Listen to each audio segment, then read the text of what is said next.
이렇게 말하는 사람이 있습니다. 하나님이 어떤 사람은 구원하시고 왜 또 어떤 사람은 심판하시느냐? 하나님이 어떤 사람은 천국으로 보내시고 또 어떤 사람은 지옥으로 보내는 것은 무자비하고 차별적인 것이 아니냐? 모든 사람을 천국으로 보낼 일이지 왜 그렇게 천국과 지옥을 가르고 구분하시느냐라고 비난을 합니다. 그런데 우리가 분명히 알아야 할 것이 있습니다. 사람들은 모두 다 범죄하여 죽을 수밖에 없는, 심판받을 수밖에 없는 상황이었다는 사실입니다. 모두 다 죽을 수밖에 없고 심판받을 수밖에 없어서 하나님이 그들을 방치하지 않고 구원하시고자 이 땅에 오신 것입니다. 예수님께서 희생하신 이유가 거기에 있습니다. 심판받을 수밖에 없는 사람들, 가만 놔두면 다 죽을 수밖에 없으니 그들을 다시 주님께로 이끌기 위해서, 구원하기 위해서 하나님께서 이 땅에 오시고 희생하신 거예요. 우리가 이 사실을 잘 아셔야 됩니다. 그래서 하나님께서 우리를 위해 희생하셨다는 것을 믿고 예수님을 받아들이고 예수님께 나아가는 사람은 심판을 면제받습니다. 예수님으로 인해 구원을 받아요. 영원한 생명을 누리게 되는 것이죠. 오늘 본문이 우리에게 그 말씀을 하고 있습니다. 예수님이 이 땅에 오신 목적과 이유가 무엇인가 분명하게 우리에게 말씀하고 있습니다. 오늘 본문 17절 말씀 보십시오. 하나님이 그 아들을 세상에 보내신 것은 세상을 심판하려 하심이 아니요 그로 말미암아 세상이 구원을 받게 하려 하심이라. 세상은 이미 심판받았어요. 죄를 지었는 순간 세상은 이미 심판받은 것입니다. 죽음으로 결정되어 있어요. 운명이 정해져 있습니다. 그런데 이 세상이, 사람들이 죽지 않도록, 심판 가운데 머물지 않도록 예수님이 오신 거예요. 심판 가운데 있는 그들을 구원으로 인도하기 위해서 예수님께서 오신 것입니다. 심판하러 오신 것이 아니라 심판받을 사람들을 구원하러 예수님께서 오신 거예요. 18절 말씀 보십시오. 우리 18절 말씀 같이 한번 읽어보실까요? 그를 믿는 자는 심판을 받지 아니하는 것이요 믿지 아니하는 자는 하나님의 독생자의 이름을 믿지 아니하므로 벌써 심판을 받은 것이니라. 사람들이 다 죄를 지어서 심판받을 상황이 되었습니다. 그 사람들을 어떻게든 구원하기 위해서 예수님이 대신 심판받으셨습니다. 죽으셨습니다. 그래서 그 예수님을 믿기만 하면 구원을 받는데 사람들이 예수님을 믿질 않습니다. 예수님을 믿지 않으면 이미 죽을 사람들이에요. 심판받을 사람들이에요. 예수님을 믿어야 하늘로 올라가는 거예요. 구원받는 거예요. 사람들이 근데 그렇게 하지 않아요. 게임할 때 보면 특별히 여성 참가자를 대신해서 벌칙을 받는 흑기사라는 찬스가 있습니다. 흑기사가 여성 참가자 대신 벌칙을 다 받아주는 거예요. 그래서 여성 참가자는 벌칙을 받지 않아도 됩니다. 그런데 하필이면 그 나선 흑기사가 여성 마음에 안 든다고 여성이 그 흑기사를 거부하면 어찌 됩니까? 그 벌칙을 다 자기가 받아야 되는 거예요. 예수님이 우리 대신 심판받으러 오셨는데, 다 심판을 받으셨는데 우리가 예수님을 거부해버리면, 밀어내버리면 심판을 우리가 다 받아야 되는 거죠. 우리 대신 심판받으신 예수님을 받아들이면 우리의 심판이 건너가는 것이고, 그렇지 않으면 우리 자체가 죄인들이고 심판받을 사람들이 당연히 심판받는 것입니다. 예수님을 믿지 않으면 심판을 면제받을 그 기회조차 날려버리는 거예요. 그 자체가 심판인 것이죠. 예수님을 믿지 않는 것, 예수님께 나오지 않는 것, 그거 자체가 심판이에요. 먼 훗날, 종말에, 그게 아니라 지금 예수님 거부하고 예수님 믿지 않으면 그 자체가 심판 아래에 있는 것입니다. 예수님을 믿기만 하면 심판을 면제받고 구원받는다는데 사람들은 예수님을 믿질 않습니다. 여전히 예수님을 믿지 않고 예수님께 나아오지 않습니다. 왜 그럴까요? 19절 말씀 보십시오. 우리 19절 말씀도 같이 한번 읽어보실까요? 그 정죄는 이것이니 곧 빛이 세상에 왔으되 사람들이 자기 행위가 악함으로 빛보다 어둠을 더 사랑한 것이니라. 그 정죄는 이것이니 그렇게 나와 있습니다. 17절과 18절 보시면 심판이라는 단어가 나오죠. 그리고 심판이라는 단어에 각주 5해서 붙어져 있는 것이 밑에 각주를 보시면 또는 정죄 그렇게 나와 있습니다. 17절과 18절의 심판과 19절의 정죄는 똑같은 단어입니다.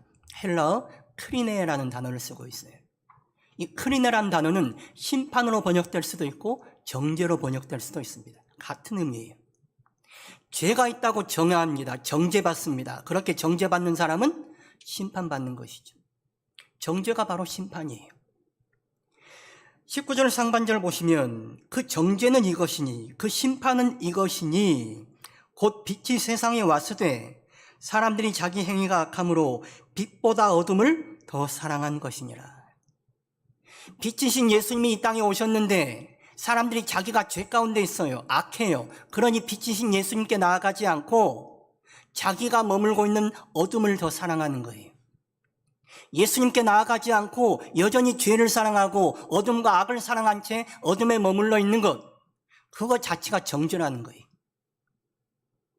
정죄받고 심판받을 때서 면제받을 수 있는 예수님이 오셨는데, 빛이 이 땅에 오셨는데 어둠에 있는 사람들이 빛이신 예수님을 받아들이지 않고 여전히 어둠만 붙들고 있어요.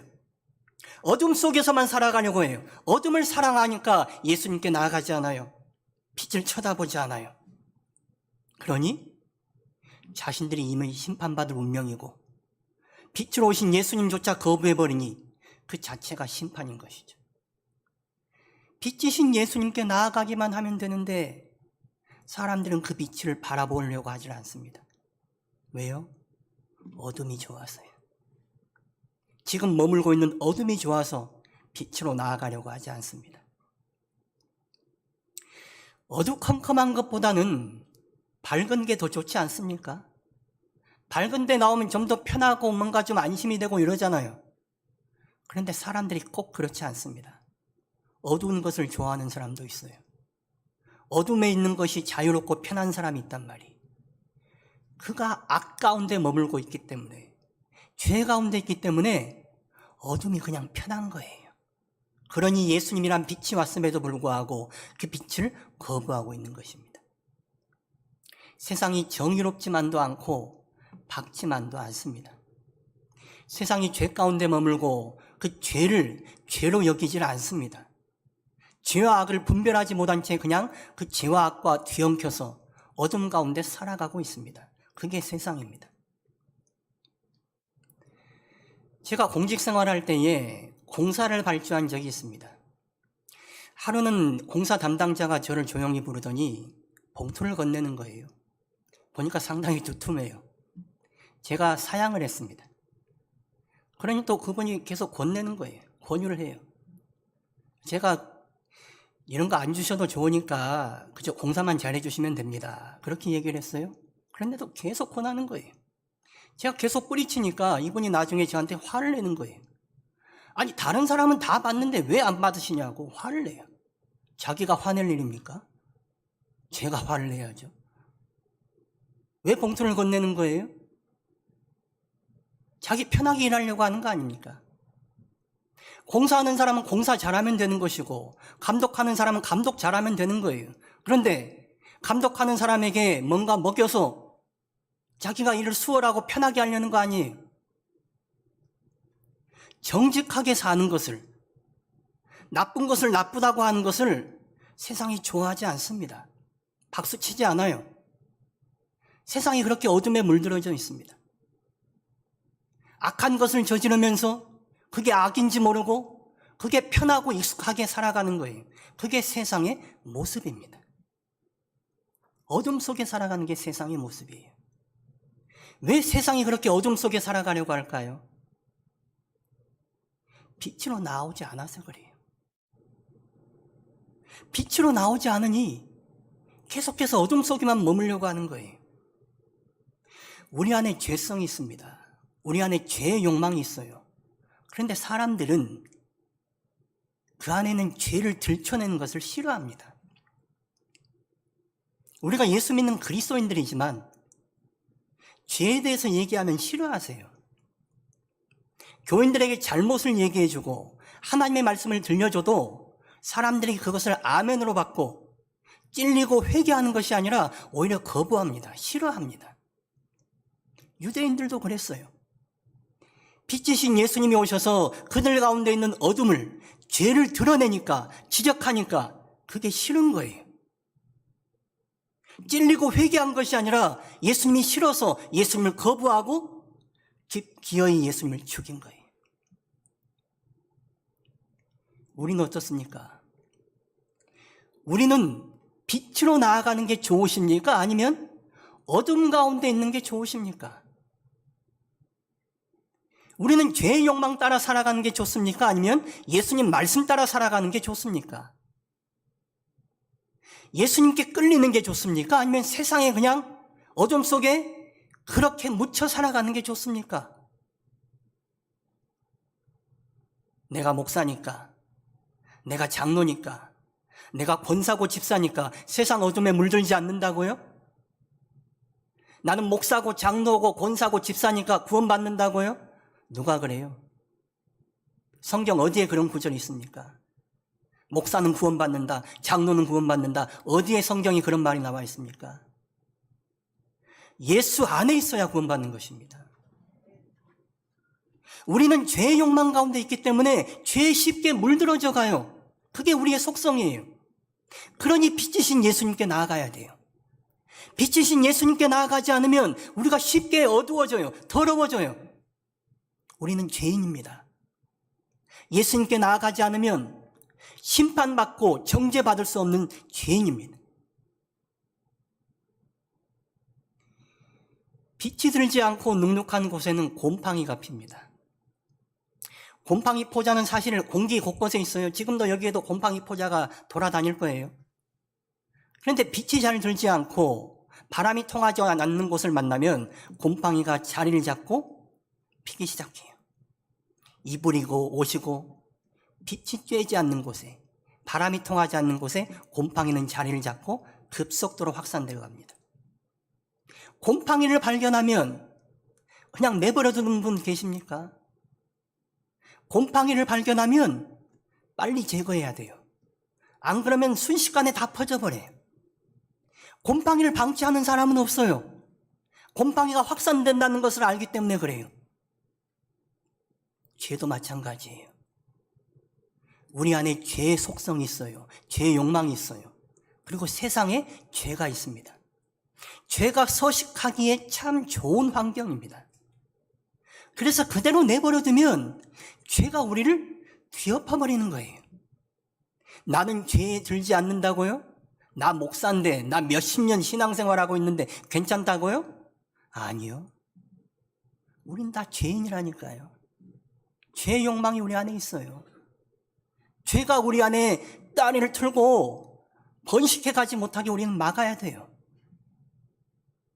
바람을 통해줘야 돼요. 빛을 쬐줘야 돼요. 그래서 빛이신 예수님께 나아가야 됩니다. 성령의 바람이 우리 가운데 불게 만드셔야 돼요.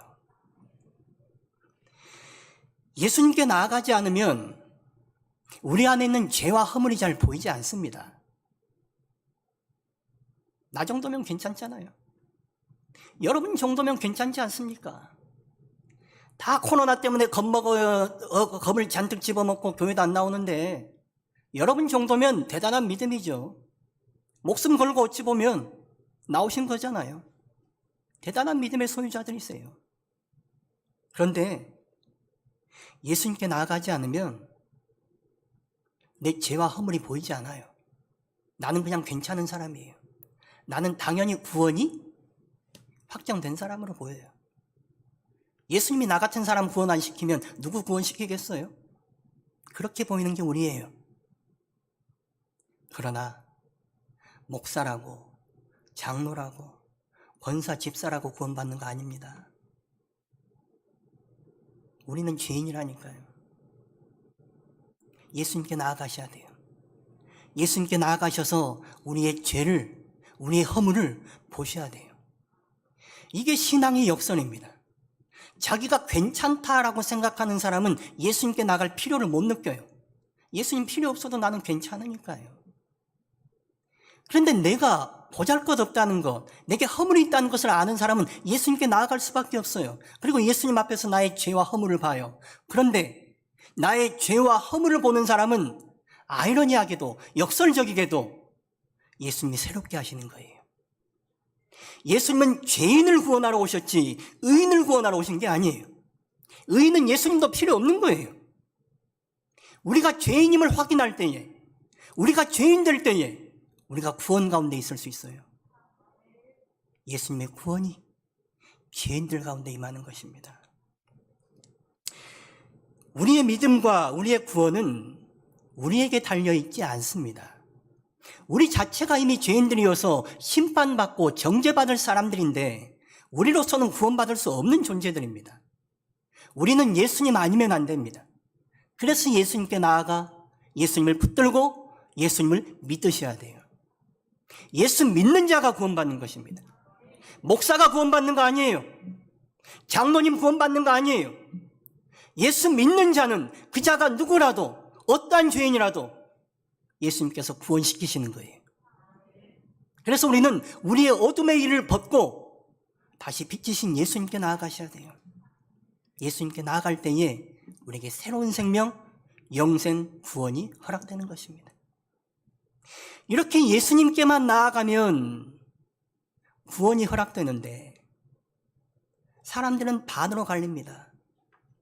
어떤 사람은 예수님께 나아가고 어떤 사람은 예수님께 여전히 나아가지 않아요. 그 이유가 뭘까? 오늘 본문 20절과 21절 말씀 보십시오. 우리 말씀도 같이 한번 읽어보실까요? 악을 행하는 자마다 빛을 미워하여 빛으로 오지 아니하나니 이는 그 행위가 드러날까 함이요 진리를 따르는 자는 빛으로 오나니 이는 그 행위가 하나님 안에서 행한 것임을 나타내려 함이라 하시니라. 악을 행하는 자는 빛이 부담스러운 거죠. 자기 악이 드러날까 봐. 그래서 빛을 계속해서 피합니다. 빛으로 나아가지 않아요. 그러나 진리를 따르고자 하는 자는 자기의 허물과 죄에도 불구하고 빛으로 나아가는 거예요. 여전히 악 가운데 머물려고 하는 사람은 예수님을 붙들 수 없습니다. 그러나 어떻게든 예수님을 바라보고 예수님을 따르고자 하는 사람은 예수님께 나아가 예수님 안에 있는 구원과 영생을 누릴 수가 있게 되는 거예요. 공부 열심히 안 하고 시험 못 보내, 선생님이 좋아하지 않을 일을 하는 애는 선생님 옆에 가는 걸 부담스러워합니다. 선생님 멀리서 놀려고 하죠. 그러나 공부를 잘하고 할 일을 다 하는 애는 선생님 곁으로 갑니다. 선생님 곁에 가봐야 혼나지 않고 칭찬받을 것을 알아서 그래요.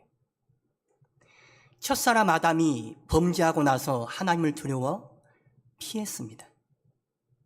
아담은 원래 어떤 사람이었느냐?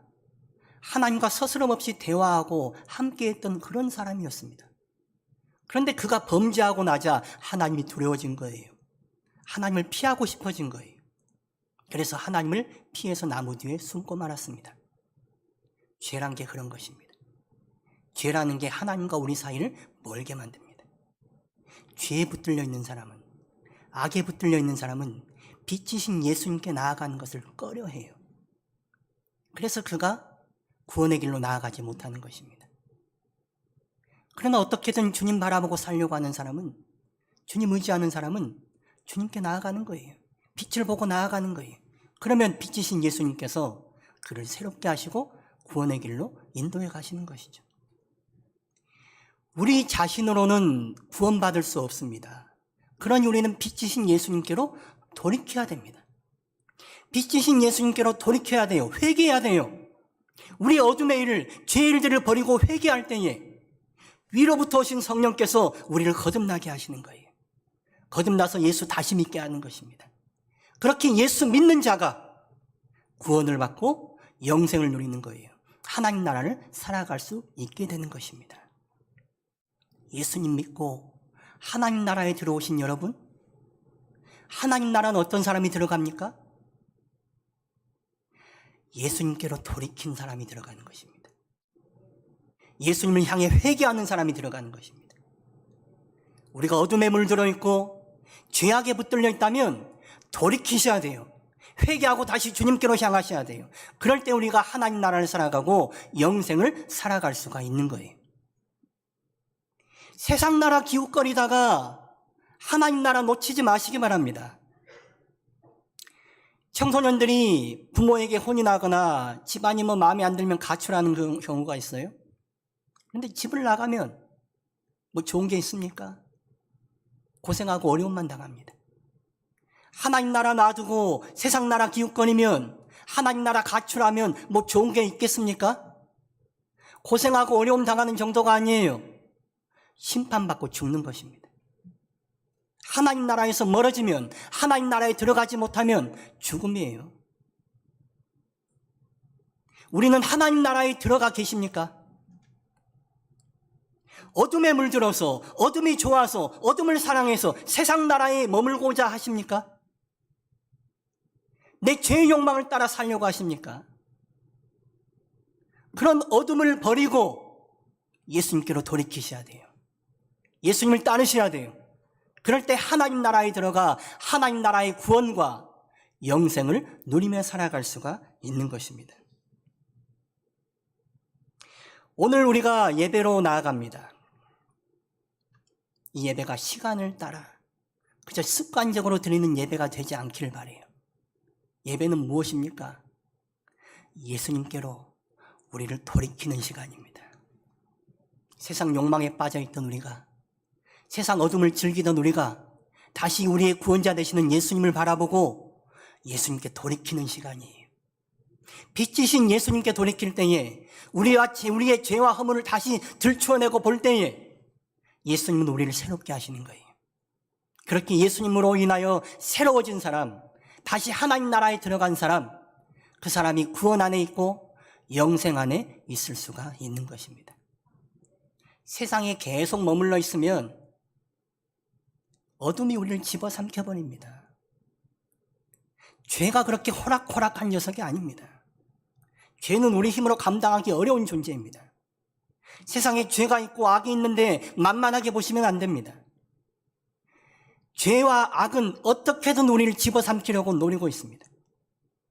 그런 죄와 악에 집어삼켜지지 않기 위해서 우리는 오늘도 이 시간도 예수님께로 돌이키셔야 돼요. 예수님을 향해 가셔야 돼요. 그래야 우리에게 구원이 있는 거예요.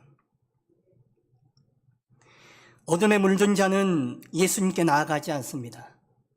어둠에 익숙해져서 그렇습니다. 자신에게 문제가 있는 것조차도 인식하지를 못하고 살아갑니다. 예수님께 나아가는 자만이 구원을 받을 수 있습니다. 사람들이 이렇게 얘기하는 경우가 있어요. 왕년에 내가 이런 사람이었다고. 대체로 왕년의 이야기를 하는 것은 지금 내 모습이 마음에 안 든다는 얘기죠. 지금은 내가 이렇게 살아가지만 왕년에는 이렇게 살았다는 거예요. 왕년에 그렇게 살았으면 무슨 소용이 있습니까? 지금 모습이 중요한 것이죠. 지금 모습에 최선을 다하고 만족하고 감사하며 사는 것이 중요한 것이지 옛날 얘기만 하고 있습니까? 왕년에 내 믿음이 좋았노라고? 그런 얘기 하지 마세요. 과거에 내 믿음이 좋았다면 그 과거의 믿음이 밑바탕이 되고 밑거름이 되어서 현재 내 믿음이 확고하고 좋아야 되지 않겠습니까? 과거에 내 믿음 좋았던 건 뭔 소용이 있습니까? 지금 내 믿음이 좋아야 돼요. 지금 내가 예수님 안에 있어야지 예전에 예수님과 얼마나 만리장성을 쌓은 게 뭐가 중요해요? 지금은 내가 초가집에도 못 살고 비바람 맞고 살아가는데 겨우 간당간당 살아가는데 그런 믿음은 초라한 믿음이에요. 부실하기 그지없는 믿음이에요. 지금 내 믿음의 모습이 중요하단 말이에요. 지금 내 믿음의 현 주소가 어디에 있는가? 믿음은 과거형이 아닙니다. 현재형입니다. 과거에 내가 예수 잘 믿었던 건 중요하지 않습니다. 과거에 내가 믿음이 좋아서 세례 받았노라고. 여기 세례 안 받으신 분 계세요? 옛날에 받은 세례가 중요한 게 아니라 지금 내가 예수님으로 거듭나 세례 가운데 살아가고 있는가? 지금 내가 믿음의 사람으로 살아가고 있는가? 그것이 중요한 거예요. 빛이신 예수님께 나오지 않으면 세상의 죄와 어둠이 우리를 집어삼켜버립니다.